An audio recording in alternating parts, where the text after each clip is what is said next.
Medinipur medical college হাসপাতালে অন্তঃসত্ত্বা মৃত্যুর ঘটনায় রাজ্য স্বাস্থ্য দপ্তরের উচ্চ পর্যায়ের তদন্ত কমিটি গঠন।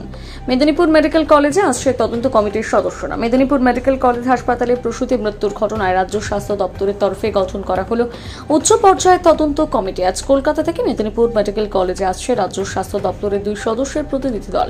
পাশাপাশি জেলা স্বাস্থ্য দপ্তরের তরফে তদন্তের নির্দেশ দেওয়া হয়েছে। ইতিমধ্যে মেদিনীপুর মেডিকেল কলেজ হাসপাতালের সুপারের সাথে বৈঠক করেছে জেলার মুখ্য স্বাস্থ্য আধিকারিক সৌম্য শঙ্কর সারেঙ্গী। সূত্রের খবর, গতকাল ঠিক সেই সময় ওই অন্তঃসত্ত্বাকে হাসপাতালে ভর্তি করা হয়েছিল। সেই সময় প্রোটোকল মেনে চিকিৎসা করানো হয়েছিল কিনা, হাসপাতালে ভর্তি নিতে হাসপাতাল কর্তৃপক্ষ বা চিকিৎসক অস্বীকার করেছেন কিনা, এই সমস্ত বিষয়গুলো খতিয়ে দেখা হচ্ছে স্বাস্থ্য দপ্তরের তরফ থেকে।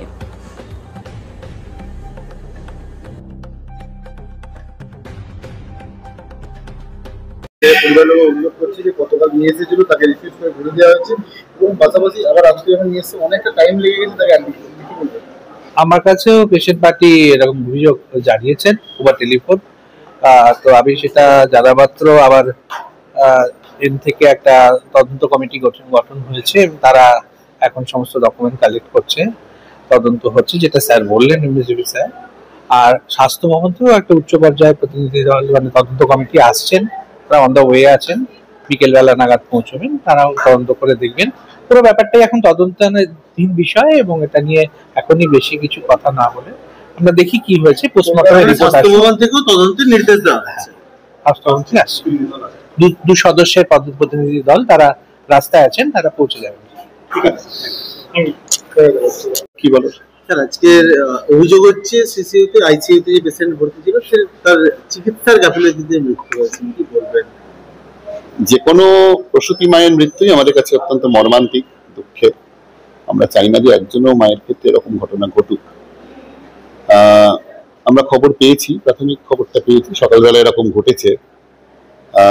সমস্ত কাগজপত্র আমরা তলব করেছি, তদন্ত কমিটি করে এটা প্রাথমিক তদন্ত করে আমরা দেখছি।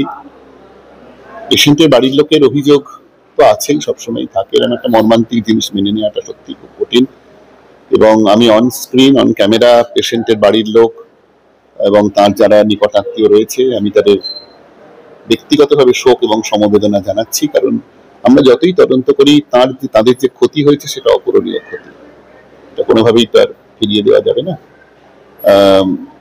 আমাদের যা করণীয় আছে আমরা স্বাস্থ্য ভবন এবং প্রশাসনের সঙ্গে যোগাযোগ রাখছি, সেই অনুযায়ী আমরা কাজ করব। গতকাল পেশেন্টকে নিয়ে আসা হয়েছিল, আবার বাড়ি বাড়ি দেওয়া হয়েছিল, আবার বাড়ি করতে নিয়ে আসা হয়েছিল, কি মনে হচ্ছে সেখানে কি আগে গতকাল পেশেন্ট এসেছিল, তার কাগজপত্র আমাদের কাছে এসেছে। পেশেন্টের আমাদের কাছে এখনো পর্যন্ত যা স্টেটমেন্ট রয়েছে, পেশেন্ট ঠিক কি পরিস্থিতিতে চলে গিয়েছিল এটা নিয়ে আমাদের কাছে যেটা রয়েছে যে পেশেন্টের বাড়ির লোক ভর্তি করার মতো প্রয়োজন হয়তো মনে করেননি এবং সেখানে একটা মানে sort of non compliance refusal যেটাকে আমরা বলি, এরকম একটা হয়তো ঘটেছিল। আর সেটা যদি হয়ে থাকে সেটাও আমাদের ডকুমেন্ট করতে হবে। We are going into the comprehensive details. এখন স্যার, কালকে কোনো সিনিয়র ডাক্তার এই রোগীকে দেখেছিলেন? হ্যাঁ, আমাদের তো অন ডিউটি যিনি থাকবেন তাদের তো সবসময় কেউ না কেউ দেখেছিলেন স্যার। অন রোস্টারটা দেখে বলতে হবে, আমার তো পুরো রোস্টার মুখস্থ থাকে না, একটু দেখতে হবে।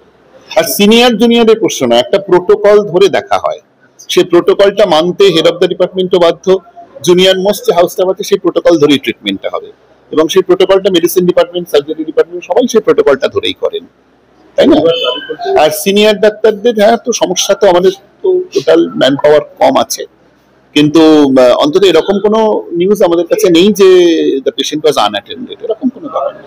সন্ধ্যাবেলা শ্বাসকষ্ট ছিল, আমি ডিটেলস মেডিকেল রিপোর্টটা একটু সময় দিন, আমি অ্যাডমিনিস্ট্রেটিভ পয়েন্ট অফ ভিউ থেকে কথা বলতে পারি। পেশেন্ট কি কালকে মেডিসিন ইউজ করেছে নাকি হাসপাতালে? আমি সেই কাগজপত্রগুলো আমাদের কাছে এই নিউজটাই আছে, তাহলেও আমরা before we comment something definitely আমাদের কাছে সমস্ত কাগজপত্র তদন্ত নিয়ে আমরা কম্প্রিহেনসিভ রিপোর্টটা তৈরি করি আর সেই অনুযায়ী আমরা উত্তর দেব। 1 নম্বর। 2 নম্বর, আবার আমি বলছি টু কনক্লুড, যে লসটা হয়ে গেছে সেটা শুধুমাত্র পেশেন্টের বাড়ির লোকের প্রিয়জন চলে গেছেন এটা তো নয়, আমাদের কাছেও একটা মেজর লস। আমাদের একজন প্রসূতি মায়ের মৃত্যু, এটা আমাদের ইনস্টিটিউশন মেডিকেল কলেজের পক্ষেও একটা উদ্বেগের ব্যাপার, স্বাস্থ্য দপ্তরও অত্যন্ত উদ্বিগ্ন, কারণ আমরা কখনোই চাইব না এরকম ঘটনা ঘটুক। আমরা তদন্ত করে দেখছি, পরপর রিপোর্টগুলো আসুক।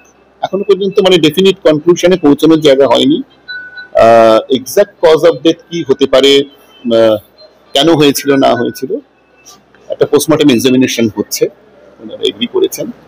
আমরা ফাইনাল কজ অফ যেটা সেটা আমরা পোস্টমর্টম দেখে নিই, ডাক্তারবাবুরা যেটা বলছেন, আর পোস্টমর্টম রিপোর্ট কি আসে, এগুলো রিপোর্টটা একটু সময় লাগবে। রিপোর্ট কাম দেন